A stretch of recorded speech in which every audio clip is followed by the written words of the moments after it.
आज शिवजयंती. एक होते शिवाजी, भीती नव्हती जगाची, चिंता नव्हती बयानाची, साथ होती आई भवानी व माता जिजाऊची. मुहूर्त वेळ डोली स्वराज्याची, म्हणूनच म्हणतात जय भवानी जय शिवाजी. सन्माननीय व्यासपीठ, वंदनीय गुरुजनवर्ग, तसेच येथे उपस्थित माझ्या शिवभक्तांना माझा नमस्कार.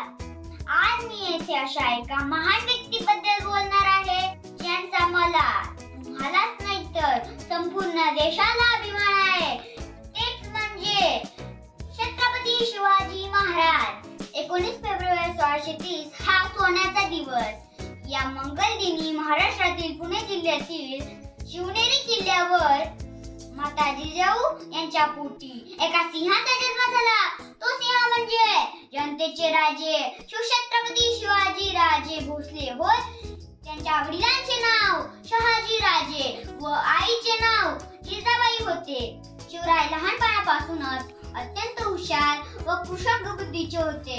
त्यांना जिजाऊ मातेकडून चांगले संस्कार व शिकवण आणि वडील शहाजी राजांकडून शौर्याचा वारसा मिळाला. 6 जून 1674 रोजी छत्रपती शिवाजी महाराजांचा राज्याभिषेक करण्यात आला. रयतेला लोक कल्याणकारी व न्यायप्रिय राजा मिळाला. अशा या राजाचे 3 एप्रिल 1680 मध्ये शिवरायांचे निधन झाले. राजे असंख्य झाले आजवर या जगती, पण शुभ समान कुणी न झाला. राजे असंख्य झाले आजवर या जगती, पण शुभ समान कुणी न झाला. गर्व